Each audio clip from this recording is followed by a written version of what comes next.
कहते हैं अगर गरीब पैदा हुए हो तो सपने भी छोटे ही देखने चाहिए, लेकिन छत्तीसगढ़ की एक लड़की ने यह बात मानने से इनकार कर दिया। उसकी आवाज से लोगों को इतनी परेशानी होने लगी थी कि उसे समाज से बहिष्कृत कर दिया गया।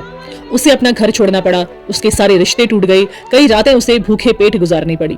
लेकिन वही लड़की एक दिन दुनिया के सबसे बड़े मंच पर खड़ी होकर तालियां बटोर रही थी। मैं बात कर रही हूँ तीजन बाई की, जिनकी कहानी हर उस इंसान को सुननी चाहिए जो आज हार मानने की सोच रहा है।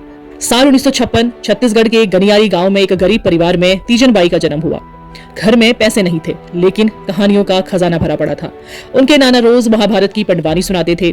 छोटी तीजन उन कहानियों को सुनते सुनते बड़ी हुई थी। उन्हें नहीं पता था कि यही कला एक दिन उसकी रोजी रोटी या उसकी पहचान बनेगी। लेकिन उस समय एक सख्त नियम था समाज में कि महिलाएं पटवानी नहीं गा सकती। तीजन ने ये नियम तोड़ दिया। बस फिर क्या था, समाज ने उनका बहिष्कार कर दिया। उन्हें घर छोड़ना पड़ा, झोपड़ी में रहना पड़ा, मजदूरी करनी पड़ी। कई दिन ऐसे गुजरे जब भूखे पेट भी सोना पड़ा, लेकिन उन्होंने अपनी आवाज को कभी मरने नहीं दिया।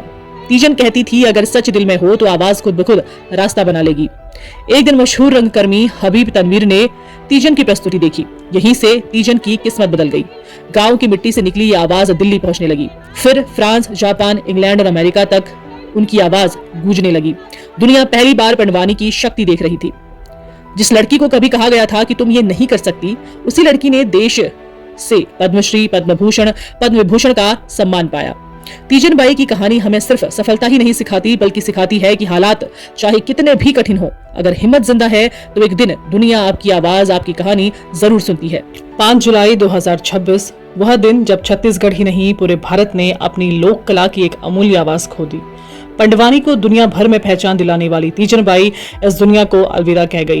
लेकिन कलाकार भले ही चला जाए, उसकी कला और उसकी प्रेरणा हमेशा जीवित रहती है। आज भी उनकी आवाज लाखों लोगों को संघर्ष के बीच उम्मीद देना नहीं छोड़ती।